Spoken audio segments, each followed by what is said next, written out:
Hello friends, आज का मेरा ये टॉपिक मेरे उन दोस्तों के लिए है जो कि CSIR नेट की प्रिपरेशन कर रहे हैं या फिर गेट बायोटेक्नोलॉजी की प्रिपरेशन कर रहे हैं। सो बेसिकली मैंने आज टॉपिक लिया है एक यूनिट इम्यूनोलॉजी से और टॉपिक का नाम है इम्यून सिस्टम। बेसिकली आज हम इम्यूनोलॉजी में सबसे पहले बात करने वाले हैं इम्यून सिस्टम की। तो आखिर इम्यून सिस्टम होता क्या है? इम्यून सिस्टम को हम डिफेंस सिस्टम के नाम से भी जानते हैं। इम्यून सिस्टम को हम एज अ डिफेंस सिस्टम भी बोलते हैं। अब बात ये आई, आखिर हम अपने इम्यून सिस्टम को डिफेंस सिस्टम क्यों बोलते हैं? क्योंकि हमारा जो ये इम्यून सिस्टम होता है ये काम करता है प्रोटेक्शन का। हमारा इम्यून सिस्टम हमें क्या करता है? प्रोटेक्ट करता है। ठीक है, किससे प्रोटेक्ट करता है? बेसिकली पैथोजेनिक माइक्रो ऑर्गेनिज्म से एंड कैंसर से प्रोटेक्ट करने का काम करता है। इसीलिए हम इसको क्या कहते हैं? हम इसको एज अ डिफेंस सिस्टम के नाम से भी जानते हैं। सो ये तो हुआ कि आखिर हम उसे डिफेंस सिस्टम कहते क्यों हैं। अब बात ये आई कि आखिर हमारा इम्यून सिस्टम डिफेंस सिस्टम की तरह काम कर कैसे रहा है। सो देखिए, हमारे इम्यून सिस्टम के पास ऐसी एबिलिटी होती है कि वो क्या कर सके, बेसिकली इनॉर्मस सेल्स को या फिर मैं कहूँ ह्यूज सेल्स को क्या कर सके, वो जनरेट कर सके, या फिर मैं कहूँ इनॉर्मस वेराइटीज ऑफ सेल्स को, मॉलिक्यूल्स को वो क्या कर सके, जनरेट कर सके। और ये जो सेल्स या मॉलिक्यूल जनरेट होंगे इनके पास क्या होंगे, ये कैपेबल होते हैं फॉर स्पेसिफिक रिकॉग्नाइजेशन के लिए। ये क्या कर सकते हैं? किसके लिए कैपेबल होते हैं? For recognisation. जैसे ही वो पैथोजन या फिर मैं कहूँ फॉरेन इन्वेंटर रिकॉग्नाइज हो गया एंड देन उसको रिकॉग्नाइज करने के बाद ये क्या करते हैं, बेसिकली उसे एलिमिनेट करने का काम करते हैं। सो बेसिकली मैं अगर बात करूं अपने इम्यून सिस्टम की, तो हम अपने इम्यून सिस्टम को क्या कहते हैं? हम अपने इम्यून सिस्टम को एज अ डिफेंस सिस्टम के नाम से भी जानते हैं। ठीक है, हम अपने इम्यून सिस्टम को किस नाम से जानते हैं? एज अ डिफेंस सिस्टम के नाम से भी जानते हैं। क्यों? क्योंकि हमारा इम्यून सिस्टम क्या करता है? हमें पैथोजेनिक माइक्रो ऑर्गेनिज्म से, कैंसर से प्रोटेक्ट करने का काम करता है। कैसे? वो हमारा इम्यून सिस्टम क्या करता है, उसके पास एबिलिटी होती है कि वो इनॉर्मस वेराइटीज ऑफ सेल्स को क्या कर सके, उनको बेसिकली जनरेट कर सके। ठीक है, और ये जो सेल्स या फिर ये मॉलिक्यूल्स जो बेसिकली जनरेट हुए हैं, इनके पास स्पेशलिटी होती है। पहली स्पेशलिटी होती है रिकॉग्नाइजेशन की, पहचानने की। किसे पहचानना? फॉरेन इन्वेंडर को पहचानना। जैसे ही वो फॉरेन इन्वेंडर को पहचान लेगा, उसको एलिमिनेट कर देगा, उसे सेल से बाहर फेंक देगा, या मैं कहूँ उसको किल कर देगा, उसे डाइजेस्ट कर देगा। ये काम कौन करता है? हमारा इम्यून सिस्टम करता है। सो आई होप आपको ये बातें समझ में आई होंगी। अब इसके बाद एक पॉइंट और आता है, या मैं कहूँ एक टॉपिक और आया, जिसको हम कह रहे हैं इम्यून रिस्पॉन्स। नेक्स्ट पॉइंट आया इम्यून रिस्पॉन्स। अब मैं बात करती हूँ अपने इम्यून रिस्पॉन्स की। तो हमारा जो इम्यून रिस्पॉन्स होता है ये बेसिकली दो टाइप की एक्टिविटीज़ में, रिलेटेड एक्टिविटीज़ में डिवाइड है। और वो दो टाइप की एक्टिविटीज़ क्या है? फर्स्ट एक्टिविटी आती है रिकॉग्नाइजेशन, पहचानना किसी चीज़ को। ठीक है, रिकॉग्नाइजेशन। नेक्स्ट एक्टिविटी क्या है? नेक्स्ट है रिस्पॉन्स। आपने उसे रिकॉग्नाइज कर दिया, आप उसको क्या करो? रिस्पॉन्स करो। तो बेसिकली हमारा जो इम्यून रिस्पॉन्स है ये किस पे, ये बेसिकली दो एक्टिविटीज़ के अकॉर्डिंग डिवाइडेड है। पहला आता है इसमें रिकॉग्नाइजेशन एंड नेक्स्ट आता है रिस्पॉन्स। अब देखिए, अब मैं अगर रिकॉग्नाइजेशन की बात करूं, आखिर रिकॉग्नाइजेशन में हो क्या रहा है। सो देखिए, हमारा जो इम्यून सिस्टम होता है वो उसके पास एबिलिटी होती है बेसिकली रिकॉग्नाइज करने की माइन्यूट केमिकल को। ठीक है, ठीक है। बेसिकली हमारे इम्यून सिस्टम के पास क्या है? देखिए, ये हमारे बॉडी में क्या है, हमारी खुद की भी सेल्स प्रेजेंट है, और क्या है, समझिए कोई फॉरेन इन्वेंडर भी हमारी बॉडी में एंटर कर गया, या कोई पैथोजन की एंट्री हो चुकी है हमारी बॉडी में। तो हमारे इम्यून सिस्टम के पास क्या होता है? एक ऐसी एबिलिटी होती है, बेसिकली वो रिकॉग्नाइज करता है माइन्यूट केमिकल को, जो कि डिफरेंस होते हैं किसके? पैथोजन के अलग होंगे, हमारी खुद की सेल्स के क्या होंगे? अलग होंगे। ठीक है, तो जैसे ही वो पहचान लेगा कि इनमें से आखिर पैथोजन है कौन सा, ठीक है, बेसिकली फॉरेन ऑर्गेनिज्म है कौन सा, उस फॉरेन ऑर्गेनिज्म को क्या कर लिया उसने, रिकॉग्नाइज कर लिया। तो ये काम इसका हो गया। इसने क्या करा, बेसिकली हमारे इम्यून सिस्टम में पहली चीज़ क्या थी, रिकॉग्नाइजेशन। तो हुआ क्या, हमारे इम्यून सिस्टम के उसके पास एबिलिटी होती है कि वो क्या कर सके, माइन्यूट केमिकल को रिकॉग्नाइज कर सके। वो माइन्यूट केमिकल क्या है जिन्हें रिकॉग्नाइज कर रहा है, एक तो फॉरेन पैथोजन है एंड नेक्स्ट दूसरे क्या है, बेसिकली हमारी, मैं कहूँ हमारी खुद की सेल्स या फिर प्रोटीन। जैसे ही हमारा इम्यून सिस्टम क्या कर रहा है, इन फॉरेन सेल्स और हमारी जो खुद की सेल्स है उनमें उनको डिफ्रेंशिएट कर ले रहा है, या मैं कहूँ उनको रिकॉग्नाइज कर दे रहा है। उसके बाद नेक्स्ट अब प्रोसेस आएगी अब रिकॉग्नाइज की। नेक्स्ट प्रोसेस क्या आई, नेक्स्ट प्रोसेस आई रिकॉग्नाइज की। अब देखिए रिकॉग्नाइज जो होता है ये दो टाइप का होता है, इफेक्टर एंड मेमोरी। पहले आता है इफेक्टर, उसके बाद आता है मेमोरी। अब देखिए ये दोनों क्या है, देखिए अब देखिए रिकॉग्नाइजेशन हो गया, ठीक है, जो भी फॉरेन मैं कहूँ जो भी फॉरेन इन्वेंटर था वो क्या हो चुका है, अब रिकॉग्नाइज हो चुका है। फॉरेन ऑर्गेनिज्म जो था जो हमारी बॉडी को बेसिकली हार्म पहुंचा सकता था, वो क्या हो चुका है, अब रिकॉग्नाइज हो चुका है। अब हमारी बॉडी क्या बेसिकली हमारा इम्यून सिस्टम क्या करेगा, देखिए हमारा इम्यून सिस्टम यहाँ पे क्या करेगा, इनरोल करेगा कुछ वेराइटीज ऑफ सेल्स को। अब क्या हुआ, हमारे इम्यून सिस्टम ने क्या किया, इनरोल करी कुछ वेराइटीज ऑफ सेल्स को या फिर मॉलिक्यूल्स को, राइट। एंड देन इसके बाद क्या करेगा, बेसिकली यहाँ पे बेसिकली एप्रोप्रिएट रिस्पॉन्स करेगा। जैसे इसने क्या बेसिकली रिकॉग्नाइजेशन हो गया, रिकॉग्नाइजेशन होगा तो हमारी सेल्स उसके बाद क्या करें, बेसिकली हमारा इम्यून सिस्टम क्या करेगा, कुछ ऐसी सेल्स को इनरोल करेगा, कुछ ऐसे मॉलिक्यूल को इनरोल करेगा जो क्या कर सके, माउंट कर सके एप्रोप्रिएट रिस्पॉन्स को, उस फॉरेन बेसिकली वो क्या कर सके, एप्रोप्रिएट रिस्पॉन्स को माउंट कर सके। और क्या कर दे, जो बेसिकली जो फॉरेन ऑर्गेनिज्म है जैसे ही उसे माउंट कर लेगा उसके बाद उसे क्या कर देगा, एलिमिनेट करने का काम कर देगा। और इसी प्रोसेस को हम इसको मैं क्या कह रही हूँ, इफेक्टर रिस्पॉन्स। क्या हुआ, पहली चीज क्या हुई, रिकॉग्नाइजेशन हो गया। रिकॉग्नाइजेशन जो भी फॉरेन ऑर्गेनिज्म रिकॉग्नाइज हुआ, इसके बाद क्या हुआ, हमारे इम्यून सिस्टम ने कुछ ऐसी सेल्स को, वेराइटीज ऑफ सेल्स को या मॉलिक्यूल्स को इनरोल किया जो कि क्या कर सके, माउंट कर सके एप्रोप्रिएट रिस्पॉन्स को। जैसे उसी को हम क्या कह रहे हैं, इफेक्टर रिस्पॉन्स कह रहे हैं। नेक्स्ट देखिए अब आया मेमोरी रिस्पॉन्स क्या है।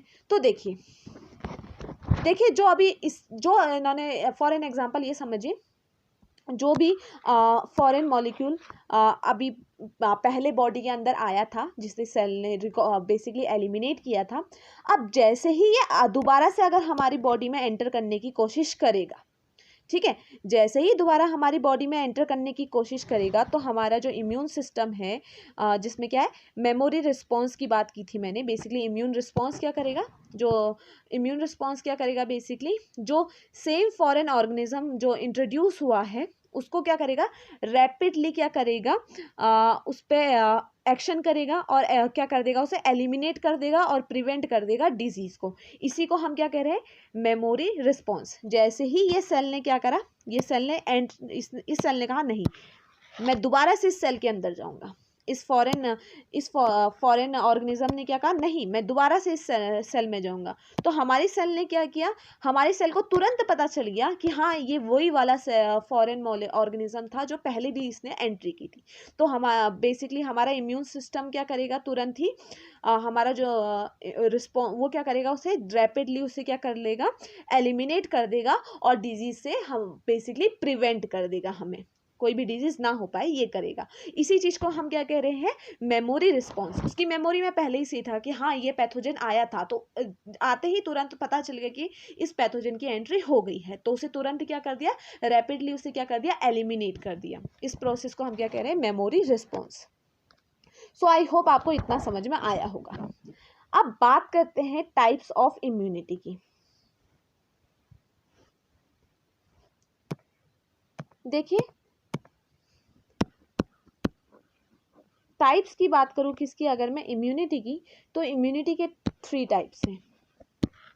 वो 3 टाइप्स क्या क्या हैं देखिए। पहला आता है इन्नेट, इसको नेचुरल भी कहते हैं। इसके बाद आता है एडेप्टिव, एंड इसके बाद आता है एक्टिव पैसिव इम्यूनिटी। ठीक है, तो बेसिकली इम्यूनिटी के टाइप क्या है, natural immunity, adaptive immunity and active and passive immunity. अब हम बेसिकली वन बाय वन इनके बारे में पढ़ेंगे। आखिर नेचुरल इम्यूनिटी क्या होती है, इन्नेट इम्यूनिटी क्या होती है, उसके बाद एडेप्टिव इम्यूनिटी क्या होती है, और एक्टिव एंड पैसिव इम्यूनिटी क्या होती है। आज के टॉपिक में हम बात करते हैं इन्नेट इम्यूनिटी की। तो देखिए इन्नेट इम्यूनिटी क्या है। अगर मैं बात करूँ इन्नेट इम्यूनिटी की, तो इन्नेट इम्यूनिटी में इसको ये भी फर्दर डिवाइडेड है अलग अलग बैरियर में। तो पहला बैरियर का जो टाइप आता है वो आता है एनाटॉमिक। पहला बैरियर क्या आता है, एनाटॉमिक। अब देखिए एनाटॉमिक क्या है। बेसिकली एनाटॉमिक में आता है skin and mucus. Anatomic barrier में क्या आ रहा है, एनाटॉमिक बैरियर में आता है स्किन एंड म्यूकस। अब हम देखेंगे नेचुरल इम्यूनिटी में कैसे ये बैरियर बेसिकली फॉरेन ऑर्गेनिज्म से हमारी बॉडी को क्या कर रहे हैं, प्रोटेक्ट करने का काम कर रहे हैं। तो देखिए पहला प्रोटेक्शन कैसे कर रहे हैं, स्किन के थ्रू। ठीक है, तो स्किन में क्या होता है, स्किन के पास कुछ मैकेनिकल बैरियर होते हैं जो कि इन माइक्रोब्स को रोकने का काम करते हैं। ठीक है, हमारी स्किन के पास क्या होते हैं, कुछ ऐसे मैकेनिकल बैरियर होते हैं जो इनकी बेसिकली माइक्रोब्स की एंट्री को रोकने का काम करते हैं। जैसे कि हमारी स्किन क्या करती है, उसके पास क्या हो जाता है, एसिडिक इन्वायरमेंट होता है। ठीक है, हमारी स्किन के पास क्या होता है, एसिडिक इन्वायरमेंट होता है जो कि उसकी ग्रोथ को बेसिकली रोक देती है। उसकी ग्रोथ को क्या कर देती है, इनहिबिट कर देती है, उसको रोक देती है। कौन, हमारी स्किन। जब वो पीएच होता है, बेसिकली पीएच होता है 3 to 5। अब एनाटॉमिक बैरियर में पहला आया स्किन, दूसरा आता है म्यूकस। अब मैं बात करूं अगर म्यूकस की, तो देखिए म्यूकस क्या होता है। बेसिकली पहली चीज तो ये क्या करता है,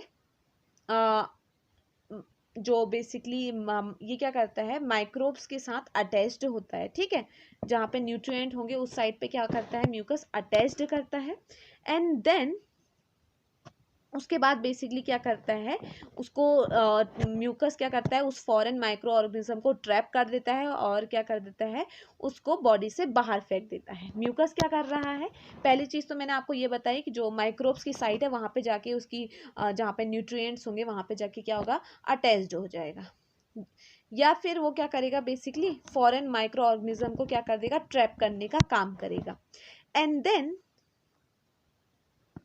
उसे क्या कर देगा, बॉडी से बाहर फेंक देगा। जैसे कि सीलिया प्रोपिल माइक्रो ऑर्गेनिज्म जो होता है उसको वो क्या कर देता है, बॉडी से बाहर फेंक देता है। तो ये है एनाटॉमिक बैरियर। एनाटॉमिक बैरियर के बाद नेक्स्ट बैरियर आता है फिजियोलॉजिक बैरियर। नेक्स्ट बैरियर क्या है, next barrier is physiologic barrier. Physiologic barrier की देखो अगर मैं बात करती हूँ, देखिए फिजियोलॉजिक बैरियर भी फर्दर डिवाइड है। जैसे एनाटॉमिक डिवाइड था वैसे ही फिजियोलॉजिक भी डिवाइड है। फिजियोलॉजिक में आता है सबसे पहले टेम्परेचर, उसके बाद आता है लो पीएच, एंड उसके बाद आता है केमिकल मीडिएटर।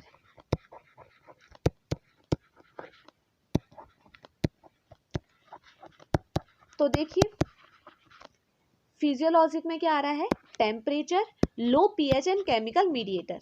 देखिए हमारे बॉडी का जो टेम्परेचर होता है, हमारे बॉडी का टेम्परेचर बेसिकली एक पैथोजन की ग्रोथ को इनहिबिट करने में हेल्प करता है। तो इसीलिए हम टेम्परेचर को किस में ले रहे हैं, फिजियोलॉजिकल बैरियर में ले रहे हैं। ठीक है। हमारी जो बॉडी होती है वो क्या करती है, इनहिबिट करती है, हमारा जो बॉडी का नॉर्मल टेम्परेचर होता है वो इनहिबिट करता है कुछ पैथोजन की ग्रोथ को। जैसे कि फीवर, जो हमारा बॉडी, जैसा हमें फीवर होता है, फीवर क्या है, फीवर एक रिस्पॉन्स है जो कि इनहिबिट करता है बेसिकली कुछ पैथोजन की ग्रोथ को। जो हमें फीवर आता है, फीवर आना एक आपने सुना भी होगा, जिसको फीवर आता है कहता है अच्छा है, क्यों, क्योंकि फीवर क्या करता है, हमारी बॉडी का टेम्परेचर उसने बढ़ाया, तो जिसकी वजह से क्या हुआ, पैथोजन की ग्रोथ क्या हो गई, इनहिबिट हो गई, रुक गई। वैसे ही अब नेक्स्ट पॉइंट आया लो पीएच। अगर पीएच क्या हो, लो हो, जैसे कि लो पीएच कहाँ होता है, हमारे स्टमक में। लो पीएच कहाँ होता है, हमारे स्टमक में। तो बेसिकली लो पीएच क्या करता है, हमारे स्टमक को क्या बनाता है, एसिडिक बनाता है। तो जैसे ही हमारा स्टमक क्या होता है, एसिडिक होता है, तो जो भी हमारे स्टमक में जो भी पैथोजन आएगा या माइक्रो ऑर्गेनिज्म आएगा, उसकी क्या हो, वो क्या हो जाएगा, उसकी डेथ हो जाएगी, वो हमारा स्टमक क्या कर देगा, किल कर देगा। क्यों, क्योंकि उसका पीएच कैसा है, लो पीएच है। और लो पीएच क्या दिखाता है, लो पीएच बताता है एसिडिक। क्योंकि आपको पता होगा 7 से नीचे क्या होता है, लो पीएच। 7 से नीचे जितना भी जाएगा वो 6, 7 क्या होता है, न्यूट्रल होता है। फिर 6, 5, 4, 3 ये क्या आते हैं, सारे एसिडिक आते हैं। और 7 से ऊपर आता है बेस। तो लो पीएच कहाँ प्रेजेंट होता है, हमारे स्टमक में प्रेजेंट होता है, जो कि बैक्टीरिया इनको किल करने में हेल्प करता है। Last is chemical mediator. अब देखिए केमिकल मीडिएटर क्या है, जैसे कि लाइसोसोम।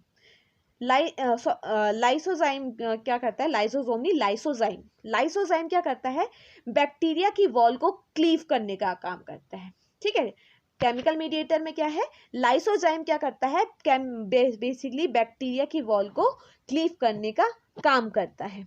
और वैसे ही देखिए एक और एग्जांपल है केमिकल मीडिएटर का, टोल लाइक रिसेप्टर होता है।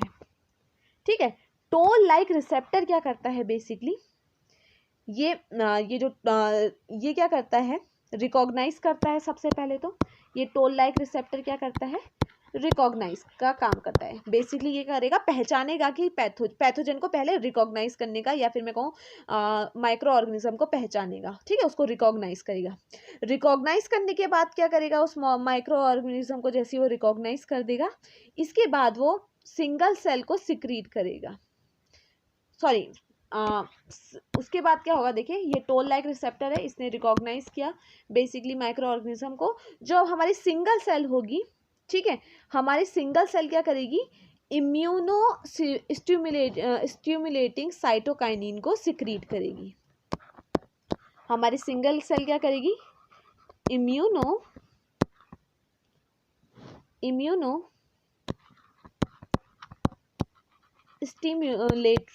स्टिमुलेटरी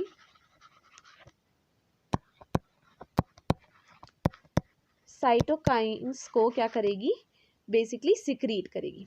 टोल लाइक रिसेप्टर ने क्या किया, पहले रिकॉग्नाइज किया। जैसे ही रिकॉग्नाइज हो गया तो क्या करेगी, हमारी जो सेल है, हमारी सेल ने क्या किया, एक सिंगल सेल ने क्या किया, बेसिकली इम्यूनो स्टिमुलेटिंग साइटोकाइन को सिक्रीट कर देगा। ठीक है, और ये क्या करेगा, बेसिकली पैथोजन पे अटैक करेगा। तो इस तरीके से भी क्या होता है, ये क्या है, केमिकल मीडिएटर है, जो कि क्या करता है, पैथोजन की ग्रोथ को रोकता है, या मैं कहूँ पैथोजन को किल करने में हेल्प करता है। Next type is phagocyte.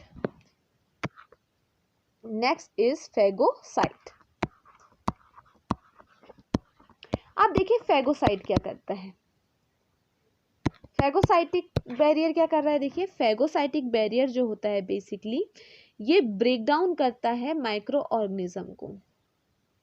ठीक है, फेगोसाइटिक क्या करता है, बेसिकली बैरियर क्या करता है, वेरियस ऑफ सेल्स क्या करती हैं, फेगोसाइटिक बैरियर में क्या होता है, बेसिकली सेल्स क्या करती है, माइक्रो ऑर्गेनिज्म को का ब्रेक, ये देखिए ये एक माइक्रो ऑर्गेनिज्म है, तो ये सेल्स क्या करेंगी, इस माइक्रो ऑर्गेनिज्म का ब्रेक डाउन करने में हेल्प करेंगी। कौन करती है, फेगोसाइटिक सेल, या फिर उन्हें किल कर देगी या फिर उन्हें डाइजेस्ट कर देगी। फेगोसाइटिक सेल्स के बाद आते हैं इन्फ्लामेटरी बैरियर, फेगोसाइटिक बैरियर के बाद आते हैं इन्फ्लामेटरी बैरियर। अब देखिए अगर मैं बात करूं इन्फ्लामेटरी बैरियर की, तो बेसिकली अब इसको समझिए, ये हमारी एक टिश्यू है, ठीक है। ये हमारा क्या है, टिश्यू है। आप सोचिए ये टिश्यू क्या हो गया, डैमेज हो गया, ठीक है।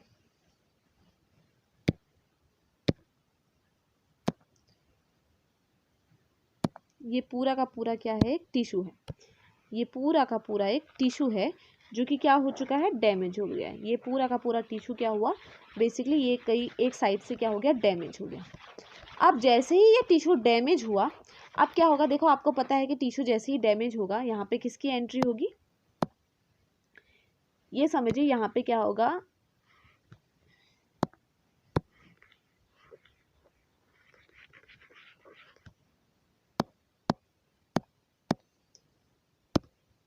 देखिए ये क्या है, हमारा एक टिश्यू है जो कि क्या हो चुका है, डैमेज हो चुका है।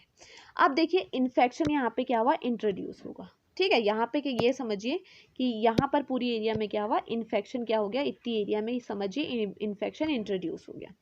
अब देखिए पूरी इतनी एरिया में क्या हुआ, इन्फेक्शन हो गया, तो अब क्या होगा, अब बेसिकली क्या हुआ, लीकेज बढ़ गया, ठीक है। बेसिकली यहाँ पे क्या हुआ, लीकेज हुआ बेसिकली वस्कुलर फ्लूइड का। अब देखिए होगा क्या, हमारे टिश्यू में क्या होगा, एक सीरम होता है, ठीक है। एक क्या होता है, सीरम होता है, वो सीरम किस चीज़ का होता है, प्रोटीन का होता है, ठीक है। वो सीरम किसका होता है, प्रोटीन का होता है। और प्रोटीन कैसा होता है, प्रोटीन के साथ क्या होंगे, बेसिकली प्रोटीन के साथ क्या होते हैं, एंटी बैक्टीरियल एक्टिविटी होती है, ठीक है। प्रोटीन के साथ क्या होगी, एंटी बैक्टीरियल एक्टिविटी। अब देखिए तो ये क्या है, हमारे टिश्यू में क्या हुआ, बेसिकली हमारा टिश्यू क्या हो गया, डैमेज हुआ। डैमेज होने से क्या हुआ, इतनी एरिया में क्या हो चुका है, इतनी एरिया में हो चुका है इन्फेक्शन।